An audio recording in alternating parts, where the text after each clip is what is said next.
Hello दोस्तों, हल मदद ऑनलाइन क्लासेस में आपका स्वागत है। वेलकम है, खुशामदीद है। आप लोग कैसे हैं? उम्मीद करता हूँ कि आप लोग ठीक होंगे और इन्जॉय करते होंगे। लेकिन इन्जॉय किस बात की, अभी तो आपकी एग्ज़ाम आने वाली है। तो एग्ज़ाम आने वाली है, इसमें आपकी कड़ी मेहनत होगी तो आप एग्ज़ाम पास कर जाएंगे अच्छे नंबर से और फर्स्ट डिवीज़न से पास करेंगे, ठीक है ना। इसीलिए हम लोग भी लगे हुए हैं जोर तोड़ से, आप भी लगे रहिए और ऊपर वाले की कृपा होगी तो आप अच्छे रिजल्ट ला पाएंगे। तो चलिए, आज हम एक नया सेशन लेकर के आए हैं और आपका एक से लेकर के गोधली हिंदी बुक का एक से लेकर के छठा चैप्टर तक हम पढ़ा चुके हैं। आज हम लोग 7वां चैप्टर पढ़ेंगे और बढ़िया तरीके से पढ़ेंगे और क्वेश्चन आंसर भी बेहतर तरीके से करेंगे। दोस्तों, इस चैप्टर से 7वां चैप्टर से आपका 3 नंबर ऑब्जेक्टिव से आ सकता है और 1 नंबर सब्जेक्टिव से, यानी कि 2 नंबर सब्जेक्टिव से, यानी कि कुल 5 नंबर का ये आपका चैप्टर अगर पढ़ लीजिएगा तो 5 नंबर आपका क्लियर। तो चलो दोस्तों, हम शुरू करते हैं। सबसे पहले है कि परंपरा का मूल्यांकन। परंपरा का मूल्यांकन का लेखक कौन है? तो रामविलास शर्मा, डॉक्टर रामविलास शर्मा जी, डॉक्टर रामविलास शर्मा। अब डॉक्टर रामविलास शर्मा के हम लोग क्या करते हैं बाबू, तो डॉक्टर रामविलास शर्मा का हम लोग लेखक परिचय पढ़ते हैं। डॉक्टर रामविलास शर्मा के बारे में चलते हैं। पहले जन्म देखते हैं कि जन्म 10 अक्टूबर 1912 ईस्वी में हुआ। पूछेगा, एग्जाम हॉल में आएगा कि बताइए डॉक्टर रामविलास शर्मा का जन्म कब हुआ, तो 10 अक्टूबर 1912 ईस्वी में। 10 अक्टूबर 1912 ईस्वी में। आगे, उन्नाव उत्तर प्रदेश के एक छोटे से गांव उच्च गांव साने में। अगर गांव का नाम पूछ ले बाबू कि उनका गांव का नाम क्या था, तो सर जी उच्च गांव साने में उनका जन्म हुआ है। उत्तर प्रदेश, उन्नाव उत्तर प्रदेश है, उच्च गांव साने में। आगे चलेंगे, बीए इन्होंने 1932 ईस्वी में लखनऊ विश्वविद्यालय से। अगर आपसे पूछ लिया कि बताइए डॉक्टर रामविलास शर्मा है जो बीए कब पास किए हैं, तो सर जी 1932 ईस्वी में लखनऊ विश्वविद्यालय से। किस विद्यालय से? लखनऊ विश्वविद्यालय से। आगे चलेंगे, एमए इन्होंने 1934 ईस्वी में अंग्रेजी साहित्य से, मतलब अंग्रेजी सब्जेक्ट से, अंग्रेजी विषय से इन्होंने है जो एमए किए हैं 1934 ईस्वी में। कितने ईस्वी में बाबू? 34 ईस्वी में। क्लियर। आगे चलते हैं, 1938 ईस्वी से 1943 ईस्वी तक लखनऊ विश्वविद्यालय के अंग्रेजी विभाग में अध्यापन का कार्य करते रहे। मतलब ये कितनी बड़ी खुशकिस्मती की बात है बाबू कि जिस यूनिवर्सिटी से पढ़े, लखनऊ यूनिवर्सिटी से, लखनऊ विश्वविद्यालय से पढ़े और वहीं के अध्यापन का कार्य करते। मतलब जिस कॉलेज में आप लोग पढ़िएगा और जिस वही कॉलेज से आप या वही यूनिवर्सिटी में जाकर के आप अध्यापन का कार्य करने लगेगा तो कितनी खुशी की बात हुई कि जहां पढ़े वहीं पर इनको नौकरी भी मिल गई। तो लखनऊ विश्वविद्यालय में ही इनको नौकरी मिल गई थी, जो कि 1938 से 1943 तक लखनऊ विश्वविद्यालय में अंग्रेजी विभाग के अध्यापन का कार्य करते रहे। आगे, आगरा के बलबंत राजपूत कॉलेज में 1971 ईस्वी तक यहाँ भी आकर के अध्यापन का कार्य करते रहे। मतलब 1943 के बाद आगरा चले आए थे, जो कि बलबंत राजपूत कॉलेज था। वहां 1971 ईस्वी तक यहाँ भी अध्यापन का कार्य करते रहे बाबू। तो 2 जगह इन्होंने अध्यापन का कार्य किया है, पढ़ाने का कार्य किया है, एक लखनऊ विश्वविद्यालय, एक आगरा विश्वविद्यालय। आगे चलेंगे, केएम हिंदी संस्थान के निदेशक कौन है, तो सर जी डॉक्टर रामविलास शर्मा। केएम हिंदी संस्थान आता है कि केएम हिंदी संस्थान, एक क्वेश्चन पूछा गया बाबू कि केएम हिंदी संस्थान के लेखक कौन है, डॉक्टर रामविलास शर्मा। उसके बाद है आपका दिया हुआ रहेगा आपका डॉक्टर भीमराव अम्बेडकर, या दिया हुआ रहेगा कि पंडित बिरजू महाराज, या इनमें से कोई नहीं, तो हमारे डॉक्टर रामविलास शर्मा। भारतीय प्रगतिशील लेखक संघ के महामंत्री 1949 से 1953 ईस्वी तक। मतलब भारतीय प्रगतिशील लेखक संघ के महामंत्री भी रहे बाबू, जो कि 1949 से 1953 ईस्वी तक इसे पद पर है। भारतीय प्रगतिशील लेखक संघ, तो याद रखिएगा कि भारतीय प्रगतिशील लेखक संघ के महामंत्री कौन है, तो डॉक्टर रामविलास शर्मा। कब से कब तक? 1949 से 1953 ईस्वी तक। ठीक है। तो आगे, इनका निधन हो गया बाबू 30 मई 2000 ईस्वी में। ये स्वर्गवास कर गए, यानी कि दुनिया से चले गए। जो भी आए हैं उनको भी जाना है, हमको भी जाना है, आपको भी जाना है। लेकिन कब कोई चला जाए बाबू कौन जानता है। आज आप लोग पढ़ रहे हैं, पढ़ लीजिए। तो निधन 30 मई 2000 ईस्वी को इनका हो गया। कहाँ? तो दिल्ली में। उसके बाद इन्हें निराला साहित्य साधना पुस्तक पर साहित्य अकादमी पुरस्कार है। बिल्कुल VVI क्वेश्चन है बाबू, पूछा गया क्वेश्चन कि डॉक्टर रामविलास शर्मा को है जो निराला के साहित्य साधना पर कौन सा अवार्ड पुरस्कार प्राप्त है, तो डॉक्टर रामविलास शर्मा को निराला के साहित्य साधना पर है जो साहित्य अकादमी पुरस्कार प्राप्त है। कौन सा? साहित्य अकादमी पुरस्कार। कंप्लीट दोस्त। आगे चलेंगे, देखिएगा प्रमुख इनकी जो रचनाएं हैं, बहुत सारी रचनाएं इन्होंने की है, बहुत सारी किताबों की, अन्य किताबों की भी रचनाएं की हैं, जो आपका सामने दिया हुआ है।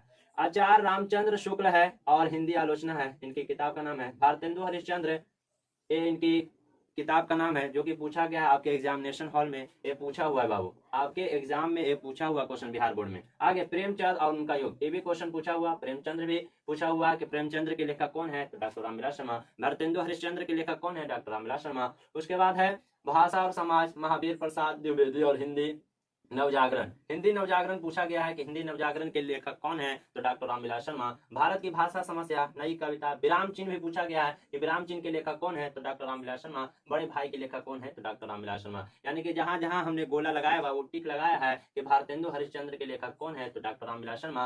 प्रेमचंद्र के लेखक कौन है, तो सर जी डॉक्टर रामविलास शर्मा और उनका युग है। उसके बाद है हिंदी नवजागरण के लेखक कौन है, तो डॉक्टर रामविलास शर्मा। उसके बाद विराम चिन्ह रचनाकार के लेखक कौन है, विराम चिन्ह के रचनाकार कौन है, तो डॉक्टर रामविलास शर्मा। उसके बाद है आचार्य रामचंद्र शुक्ल और हिंदी आलोचना के लेखक कौन है, तो डॉक्टर रामविलास शर्मा। इस तरह से आपका लेखक परिचय खत्म हुआ बाबू। लेखक परिचय से बहुत ज्यादा क्वेश्चन आते हैं, इसलिए मैंने इतना टाइम लिया लेखक परिचय में। अब चलेंगे हम लोग परंपरा का मूल्यांकन क्या है, इसमें हम लोग पढ़ेंगे बाबू। और ये परंपरा का मूल्यांकन कोई कहानी कविता नहीं है, बल्कि आप किताब पढ़िएगा तो आपको बोरिंग महसूस होगी, इसलिए हम थोड़ा सा शॉर्टकट में ही आपको है जो बता देते हैं। इसी तरीके से कि परंपरा का मूल्यांकन में है जो साहित्य की साधना क्या है, उसका परंपरा का मूल्यांकन क्यों आवश्यक है। तो चलिए हम लोग चलते हैं, पढ़ेंगे। हाँ तो दोस्तों, अब हम लोग पढ़ेंगे परंपरा का मूल्यांकन। हम लोग समझेंगे परंपरा का मूल्यांकन है क्या और परंपरा का मूल्यांकन हमें क्यों पढ़ना है, क्यों समझना है। तो देखिए बाबू, परंपरा मतलब आप लोग जानते होंगे कि परंपरा किसे कहते हैं। तो परंपरा उसे कहते हैं जो हमारे पूर्वजों के द्वारा चली आ रही हो चीज, उसी को हम लोग परंपरा कहते हैं। जैसे अभी पूर्वजों के द्वारा क्या चली आ रही है बाबू, तो अभी दीपावली है। दीपावली पूर्व में है जो क्या क्या रस्म होती है, कौन से है जो चीज खरीदी जाती है, किनको है जो पूजा की जाती है। तो इस तरह से हम लोग रस्म निभाते हुए आते हैं, उसी को हम लोग क्या कहते हैं, परंपरा। मतलब पूर्वजों के द्वारा पुराने कई महीना नहीं बल्कि कई सालों से, कई वर्षों से, सदियों से जो चीज चला आता है, उसी को हम लोग क्या कहते हैं, परंपरा। तो परंपरा का मूल्यांकन यहाँ क्यों करना है बाबू, महत्वपूर्ण बिंदु में समझेंगे। परंपरा का ज्ञान क्यों आवश्यक है, क्वेश्चन है कि परंपरा का ज्ञान क्यों आवश्यक है। तो परंपरा का ज्ञान इसलिए आवश्यक है, परंपरा की जानकारी इसलिए आवश्यक है कि जो लोग युग में परिवर्तन करना चाहते हैं, या जो लोग लकीर के फकीर नहीं है, या जो लोग रूढ़िवादियों में क्रांति लाना चाहते हैं, वो परंपरा का ज्ञान उनके लिए आवश्यक है। जो लोग युग में परिवर्तन करना चाहते हैं, जो साहित्य लिखना चाहते हैं, जो लोग लकीर के फकीर नहीं बनेंगे, उनके लिए परंपरा का ज्ञान आवश्यक है। समझे दोस्त, कि जो लोग युग में परिवर्तन करना चाहते हैं, साहित्य लिखना चाहते हैं, साहित्य रचना करना चाहते हैं, और जो लकीर के फकीर नहीं है, उनके लिए परंपरा का ज्ञान आवश्यक है। समझे, कहने का मतलब है कि ये कोई कहानी नहीं बाबू कि आपको है जो इंटरेस्टिंग तरीके से हंसी मजाक करा करके फोटो पार करके है जो आपको बता दें। इसको थोड़ा सा दिमाग एक्स्ट्रा लगाइएगा और समझिएगा कि परंपरा का ज्ञान क्यों आवश्यक है। तो परंपरा का ज्ञान हमें इसलिए आवश्यक है कि जो लोग लकीर के फकीर नहीं है, जो लोग युग में परिवर्तन करना चाहते हैं, या जो है जो लोग है जो साहित्य रचना करना चाहते हैं, उनके लिए परंपरा का ज्ञान आवश्यक है और जरूरी भी है। आप साहित्य लिखिएगा तो परंपरा का ज्ञान रहेगा तब ना लिखिएगा। मान गए हमको जानकारी है ही नहीं, साहित्य लिख रहे हैं, जानकारी है ही नहीं कि परंपरा किस तरह से पहले के पूर्वजों लोग जो रस्में चलाते आ रहे हैं, या जो चलती आ रही है जो चीज, तो उनके बारे में ज्ञान होगा तब ना हम साहित्य की रचना करेंगे, तब ना लिखेंगे। इसीलिए परंपरा का ज्ञान उनके लिए आवश्यक है। साहित्य मनुष्य के संपूर्ण जीवन से संबंध है। साहित्य है जो मनुष्य के संपूर्ण, जो मनुष्य का जो जीवन है, ये क्या है बाबू, तो मनुष्य का जीवन है जो चलता जाता है, हर मनुष्य का जीवन है, जो कि है जो उनके माँ के गर्भ से ही हर मनुष्य का है जो काल यानी कि कार्य बढ़ जाता है। ठीक है, तो माँ के गर्भ से ही कार्य का निर्धारण हो जाता है। तो साहित्य मनुष्य के संपूर्ण जीवन से क्यों संबंध है, क्यों जुड़ा हुआ है, तो साहित्य मनुष्य के जीवन से जुड़ा हुआ है क्योंकि मनुष्य है जो क्या है, मनुष्य है जो वो एक साहित्य है। मनुष्य अगर चाहे तो मनुष्य का ही रचना रच दिया जाता है तो भी एक साहित्य बन जाता है। तो मनुष्य के जीवन में भी साहित्य की बहुत भूमिका है, साहित्य की बहुत भूमिका है। मनुष्य के जीवन में क्या है, तो साहित्य की बहुत भूमिका है। आज लोग क्या पढ़ना चाहते हैं, या आज लोग क्या देखना चाहते हैं। आप मूवी वगैरह में देखिएगा तो क्या आप देखना चाहते हैं, पहले जैसा मूवी देखते हैं आप लोग, तो बोलिएगा सर नहीं देखते हैं। आज है जो है हम लोग है जो क्या हो गए हैं, तो मॉडर्न हो गए हैं, इसलिए मॉडर्न हम लोग फिल्म भी देखना चाहते हैं, या मॉडर्न कोई भी किताब भी हो, तो जो लोग पसंद करते हैं वही चीज आप साहित्य में लिखिएगा तो आपके जीवन से जुड़ा हुआ रहेगा। सारे लोग जो सारे लोग के द्वारा पसंद किया जाएगा। तो कहते हैं कि साहित्य के जीवन से जुड़ा हुआ है मनुष्य का संपूर्ण जीवन। जरूरी है कि साहित्य के जीवन से हमारा जीवन जुड़ा हुआ है। हम अपना जीवन जी रहे हैं तो एक हमारा भी साहित्य है कि हम लोग है जो एक मॉडर्न ज़माने में धीरे धीरे है जो छोड़ते हुए आ रहे हैं, और मॉडर्न ज़माने में हम लोग जिस चीज़ को हम लोग क्या करते हैं, पसंद करते हैं, उसी चीज़ पर साहित्य लिखी जाती है, उसी चीज़ पर फिल्म बनाई जाती है, या जिस चीज़ को लोग पसंद करते हैं उसी चीज़ पर भी वीडियो बनाई जाती है। आज आप लोग को है जो पढ़ाई करनी है, एग्जाम पास करनी है, तब ना हमें वीडियो बना रहे हैं ताकि आपका एग्जाम पूरे बढ़िया तरीके से अच्छे नंबर से पास कर जाए। ठीक है, तो ये आपको पसंद लगेगा तो इसको आप देखिएगा, नहीं पसंद लगेगा तो आप नहीं देखिएगा, या आपके लिए यूजफुल होगा तो आप देखिएगा, आपके लिए यूजफुल नहीं होगा नहीं देखिएगा। तो यही जरूरी है बाबू कि साहित्य मनुष्य के संपूर्ण जीवन से संबंध है, यानी कि जुड़ा हुआ है। 19वीं सदी और 20वीं सदी के कवि, देखिए 19वीं सदी और 20वीं की सदी के कवि में बहुत ज्यादा अंतर है। 19वीं सदी के कवि क्या करते थे कि वो बेचारे है जो बड़ा बड़ा साहित्य लिख करके अपने है जो नोट्स बनाए हुए रहते थे, और अपने है जो पुरानी बातों को उस साहित्य में डाले हुए रहते थे। लेकिन अब का जो 20वीं सदी के जो कवि हैं उससे मॉडर्न है, अब तो है जो सब लैपटॉप में है, ये सारी चीजों को, साहित्य को भी है तो लैपटॉप में लेके चले जाएंगे लिख करके कवि लोग। या हो सकता है कि अब के जो कवि हैं वो साहित्य लिखने के लिए बहुत ज्यादा पैसे का डिमांड भी करेंगे। तो 19वीं सदी के जो कवि हैं और अब जो 20वीं सदी के कवि हैं, इसमें जमीन आसमान का फर्क है ना दोस्त। और जमीन आसमान का लिखने में भी फर्क है। वहाँ है जो वहाँ वर्ड कुछ लिखाता था 19वीं सदी में, आज वर्ड है जो कुछ लिखाएगा। और जब साहित्य लिखी जाएगी तो आज जो पसंद कीजिएगा, आज जो मौजूद रहता, साहित्य का मौजूद क्या रहता था, पहले रहता था कि गरीबों का शोषण, गरीबों पे लोग, जो नेता लोग या जो बड़े लोग है, जो पूंजीपति लोग जो रहते थे, तो गरीबों पर शोषण किया करते थे, तो उसके बारे में मौजू बना रहता था, मुद्दा बना रहता था। उसके बाद है जो मुद्दा बना रहता था, एक क्या बना रहता था, तो हमें है जो गरीबों को है जो कैसे है जो गरीबों में हमें अच्छा दिखाना है, ये मुद्दा बना रहता था। उसके बाद है जो खाना जो गरीब लोगों को खाने के लिए तरसते थे, तो उसकी मुद्दा बना हुआ रहता था। गरीबों पर जो शोषण हो रहा रहता है उसकी मुद्दा बना हुआ रहता था, उसी पर साहित्य रचना होती थी। तो ये 19वीं सदी और 20वीं सदी के कवि में जमीन आसमान का अंतर है बाबू। 19वीं सदी के कवि गरीब भी हो सकते होंगे, 19वीं सदी के कवि है जो ओल्ड भी हैं। दूसरी बात है 19वीं सदी में कुछ और भी लिखाता होगा, लेकिन 20वीं सदी में सब मॉडर्न हो गया है। सब हैं जो कवि हैं जो अब के कवि हैं जो पैसे पर ज्यादा ध्यान देते हैं। दूसरी बात है कि अब के कवि जो हैं वो अपने सारी चीजों को नोट्स में भी लिखे हुए रहते हैं और अपना लैपटॉप से भी काम करते हैं, इस्तेमाल करते हैं। तो इस तरह से बहुत ज्यादा फर्क है। साहित्य के निर्माण में प्रगतिशील मनुष्य को भूमिका निर्णायक है। सही बात है कि साहित्य के निर्माण में प्रगतिशील या प्रतिभाशाली मनुष्य को भूमिका निर्णायक है। कहने का मतलब है कि जो स्टूडेंट क्या है, प्रतिभाशाली है, गॉड गिफ्टेड है, वो मनुष्य है वो स्टूडेंट साहित्य में बहुत ज्यादा जाकर आगे बढ़ सकता है। हमें नहीं कह सकते हैं कि हम ही है जो पढ़ा रहे हैं तो हम ही है जो बहुत बड़ा 30 मार्क खाए। नहीं दोस्त, आप मेरे से भी बहुत बेहतर होंगे। जो स्टूडेंट मेरे सामने पढ़ रहा है वो भी मेरे से प्रतिभाशाली होगा, गॉड गिफ्टेड होगा, बहुत बढ़िया जानता होगा, जानकारी होगी, नॉलेज होगी।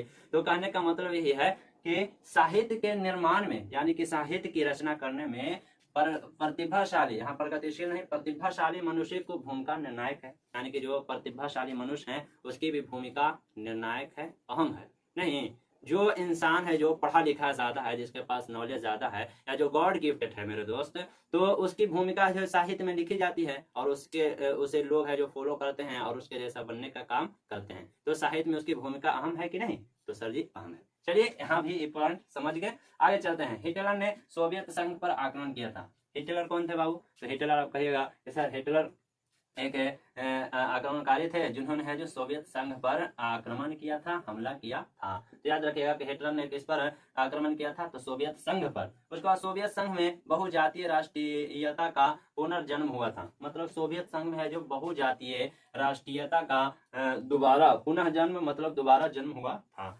इसमें कोई ज्यादा मतलब कहानी नहीं है बाबू कि आपको है जो हंसी मजाक करके है जो बढ़िया से समझाएं ताकि आपको इंटरेस्टिंग लगे और आप है जो बढ़िया से वीडियो देख भी सकें, वॉच भी कर सकें। ये थोड़ी सी एक्स्ट्रा दिमाग लगाएगा, समझिएगा। 1917 ईस्वी में रूसी और गैर रूसी आपसी संबंध में बड़ा परिवर्तन हुआ। मतलब 1917 ईस्वी में रूसी में और गैर रूसी में आपस में है जो बहुत ज्यादा है जो क्या हुआ, परिवर्तन हुआ। कहने का मतलब है कि रूसी लोग जो थे वो है जो एक दूसरे के है जो क्या थे, तो रूसी और जो गैर रूसी थे वो दोनों में वो दोनों के संबंध में बहुत ज्यादा परिवर्तन हुआ, बहुत ज्यादा बदलाव हुआ। तो याद रखिएगा कि 1917 ईस्वी में किसके बीच में संबंध में है जो परिवर्तन हुआ, तो रूसी और गैर रूसी के संबंध में। अगला है बाबू कि यदि मनुष्य परिस्थितियों के नियामक नहीं है तो परिस्थितियां भी मनुष्य के नियामक नहीं है। बहुत अच्छा क्वेश्चन है, इंपॉर्टेंट है। और इस परंपरा का मूल्यांकन से आपका 2 नंबर का क्वेश्चन आएगा और ऑब्जेक्टिव जो दिए हमने डॉक्टर रामविलास शर्मा का, उससे आपको 3 नंबर ऑब्जेक्टिव क्वेश्चन, यानी कि पूरा टोटल 5 नंबर के इस क्वेश्चन से आ सकने की मतलब संभावना रहती है। यदि मनुष्य परिस्थितियों के नियामक नहीं है तो परिस्थितियां भी मनुष्य के नियामक नहीं है। कहने का मतलब है कि अगर मनुष्य परिस्थिति के अनुसार नहीं चलता है, मनुष्य परिस्थिति के अनुसार नहीं ढलता है, तो परिस्थितियां भी मनुष्य को है जो वहीं को ही छोड़ देता है। कहने का मतलब है, अभी कुछ दिन पहले बाबू क्या आई थी हमारे भारत में, पूरे भारत को तबाह कर दिया, वो आई थी आपको कोविड-19। तो कोविड-19 में हम लोगों को क्या है कि परिस्थिति के अनुसार चलना पड़ता था। कोविड-19 में हम लोग जो ज्यादातर है जो मास्क का इस्तेमाल करते थे, उसके बाद है कोविड-19 में हम लोग है जो घर से ज्यादा जरूरी पड़ने पर ही बाहर निकलते थे। तो इस तरह से हम लोग एक परिस्थिति में ढल गए थे, तो हम बचे हुए थे। लेकिन अगर यही नहीं ढलते, इस परिस्थिति को नहीं मानते और बाहर इस तरह से यूं ही घूमते फिरते रहते और जैसे अभी चल रहे हैं उस तरह से चलते फिरते रहते, तो परिस्थिति भी हमें क्या कर लेती, वो उसके चपेट में हम भी आ जाते। तो कहने का मतलब है कि मनुष्य को परिस्थिति के अनुसार ढलना चाहिए और परिस्थिति के अनुसार ही चलना चाहिए। अपना जीवन अभी क्या है बाबू, आपका जीवन अभी क्या है, संघर्ष करना है। तो संघर्ष कीजिएगा तो फल अच्छा मिलेगा, संघर्ष नहीं कीजिएगा तो आपका फल उसका बुरा आपके सामने ही मिल जाएगा। तो इसीलिए है जो आप ये आपकी परिस्थिति है अभी, ठीक जस्ट लाइक ये आपकी इसी तरह परिस्थिति है कि अभी आपको जितना ज्यादा संघर्ष करना है और संघर्ष कीजिएगा तो उसका फल है जो बेहतर तरीके से आपको मिलेगा। और उस दिन जितना संघर्ष किए हैं उसकी खुशी है जो आपको, वो जितना संघर्ष किए हैं वो सारा खुशी एक दिन की खुशी में है जो सब भुला जाएगा, संघर्ष को, वो मतलब मेहनत को और वो मतलब कठिन परिस्थिति को। तो इसीलिए कहा गया है कि मनुष्य जो है वो परिस्थितियों के अनुसार ढलना चाहिए, परिस्थितियों के अनुसार चलना चाहिए, ताकि मनुष्य है जो उसमें सफल हो सके, कामयाब हो सके। तो परंपरा का ज्ञान में ज्यादा कुछ है नहीं बाबू, बस यही है। तो मैं उम्मीद करता हूँ कि आप लोगों को समझ में आ गया होगा। और अगर आपने 1 से 6 तक वीडियो नहीं देखे हैं तो जाइए मेरे Almadad online classes YouTube channel पे, वहाँ है जो 6 वीडियो मैंने पढ़ा रखा है और बढ़िया से पढ़ा रखा है बाबू। जाइए और बढ़िया से पढ़िए और अपने एग्जाम के अच्छे से तैयारी कीजिए। बाकी इसका क्वेश्चन आंसर मैं दावे के साथ कहता हूँ कि एक भी आपको क्वेश्चन आंसर ऑब्जेक्टिव हो या सब्जेक्टिव हो छूटे तो आप हमें कमेंट बॉक्स में जरूर बताइएगा। बाकी के लिए जय हिंद, खुदा हाफिज, शुक्रिया। नेक्स्ट वीडियो में मिलेंगे।